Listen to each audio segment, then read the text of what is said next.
Hi there, my name's Andrew Adams from Parker Adams Boat Sales, and I'm here today in Fambridge Marina in Essex. And the reason I'm down here today is because a lovely couple, Ruth and Rob, have asked us to come over to Essex and take on this amazing Jeanneau Prestige 30S.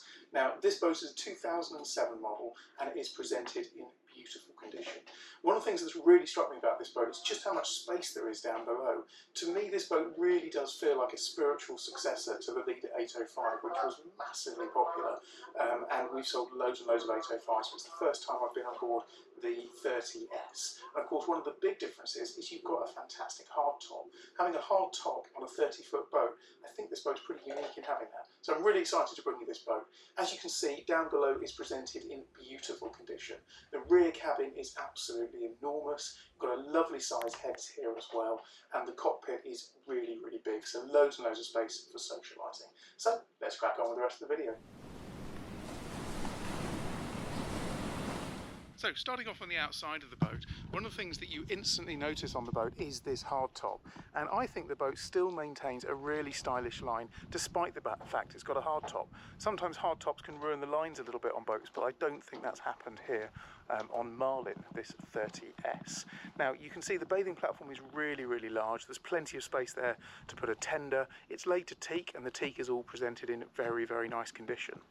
Side deck access is excellent. Through the covers here you step up, and I always look for the safety side of things, so you've got good handholds all the way along. And actually I've been really surprised by the width of these side decks. I would say these side decks are comfortably as wide as many sort of 50-foot fly bridges. It really is, I'm not exaggerating on that, it's really, really wide and safe to walk around. On the bow, you've got two sun pad cushions that are fixed onto the front here. You've got an electric anchor windlass, and you've got two fender baskets, which are really good because it means the fenders don't need to clutter the rest of the boat. So we just step back here, see a bit more of the profile of the boat.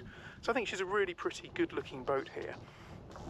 So as we walk back round, the owner has upgraded these decals, so it's got a really nice dark grey Prestige 30S on to the side, which makes this boat feel quite modern actually when you look at it. That has smartened everything up.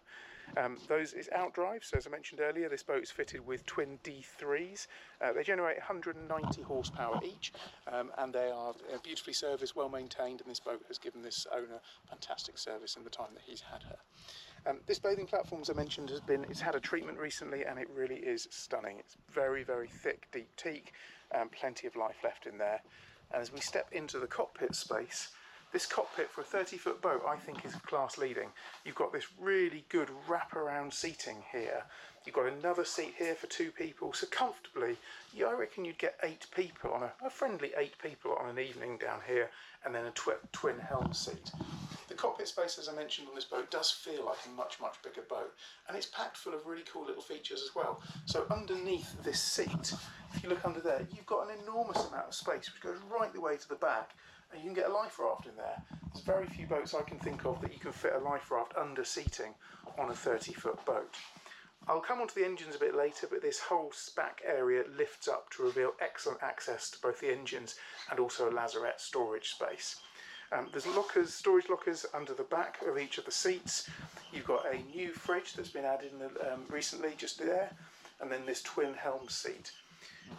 The layout of the dash is really functional, of course, because you've got the Volvo Penta D3 engines, you've got the later generation D series gauges, which always look smart, and quite unusually for the Prestige 30, you also have EDC electronic controls on this boat. Now, many of these boats came fitted with manual controls, but having the EDC controls on this does make it very, very nice to handle and manoeuvre, just literally moving the throttles with the tips of your fingers. I also like that down here you've got a step. So if you want to drive the boat whilst in a standing position, you've got this extra bit of height so that you can see out of the sunroof. Now, slightly frustratingly, I don't have a key to turn the batteries on, but this sunroof retracts all the way back into here. But I can't show it open today, but I'm just going to show a picture here of what it looks like when it is open. But that opens up to be a really, really good space. And when you're standing here, that gives you excellent height and then you can just lift this up. If you lift that up there, now you've just got a normal position to put your legs down, and you can see the dash is really nicely positioned. I like all the light around. It really does give a real spaciousness feel, and for manoeuvring, we always look at how easy the boat is to manoeuvre. You've got excellent visibility all the way around, good visibility to the stern, and of course being able to just look down here and see how that pontoon's getting on.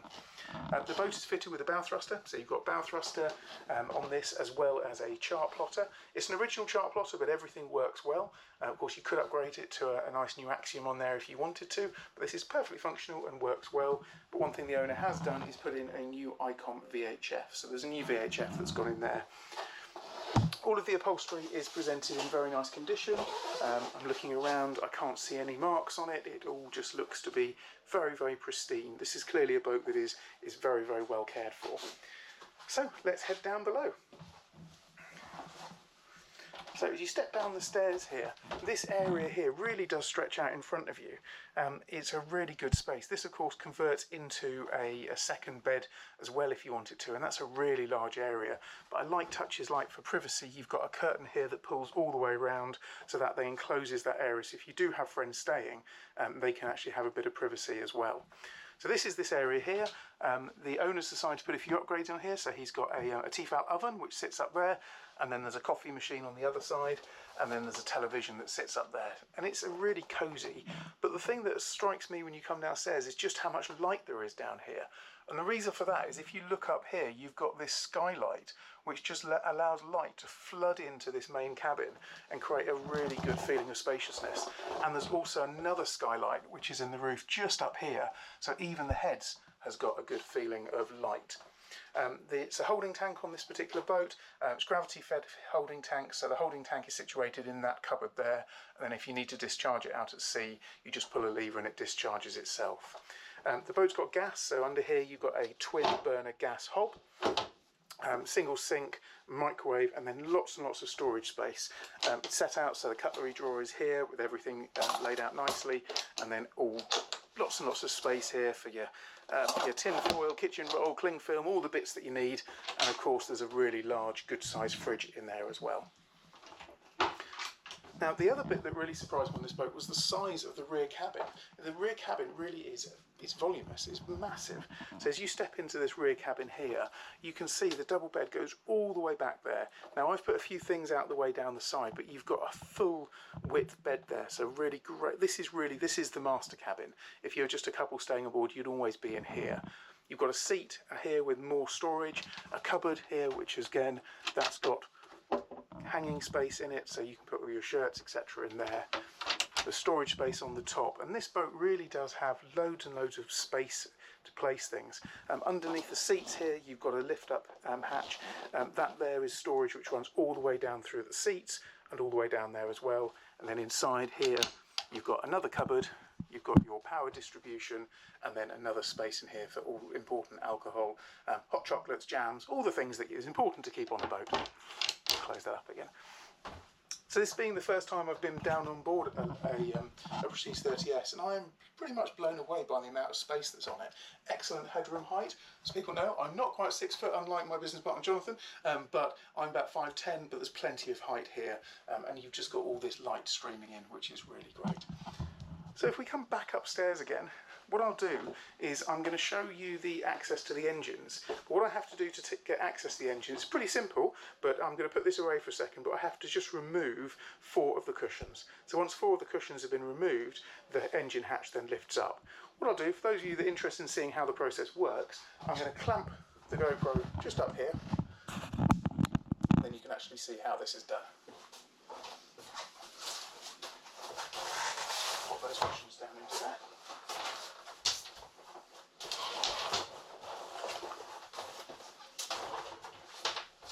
Just 2 more cushions to go.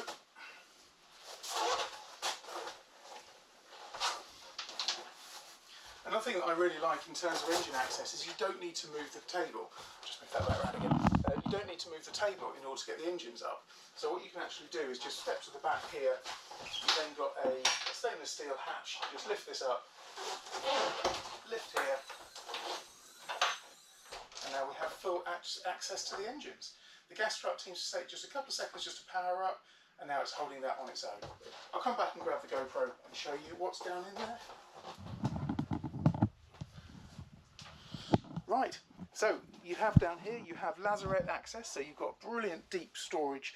There's hoovers, there's engine spares, there's toolboxes under here, and then nestling at the back here, you've got these twin Volvo D3s. Now the D3s always surprise me with just how small units they are.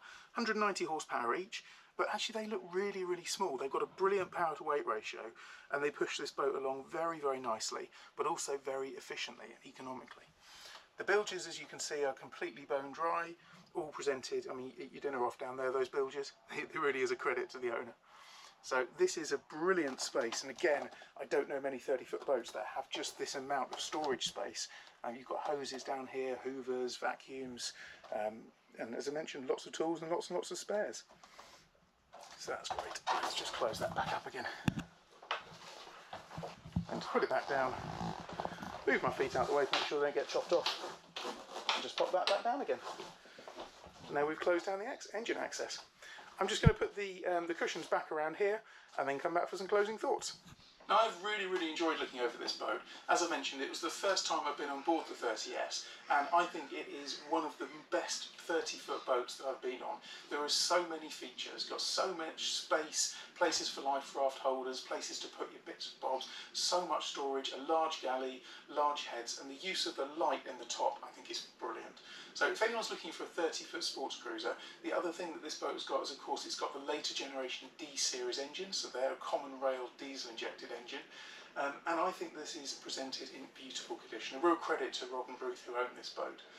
Viewings will be done by Rob and Ruth down here in Fanbridge, so we've got this boat on what we call a marketing only package, whereby we'll go anywhere in the world, photograph the boat, do the walkthrough tours, list the boat, and then it's owner-led viewings when it's somewhere away from, let's say, the south of England, south coast, where we could do the viewings ourselves. So I hope you've enjoyed this video. As always, please remember, if you've got this far, do like and subscribe. It's fantastic to see our subscriber numbers go up, and in fact Rob and Ruth found us as a result of the YouTube channel. So thank you so much for giving us the opportunity to broker this boat, and we look forward to seeing you in the next video. All the best.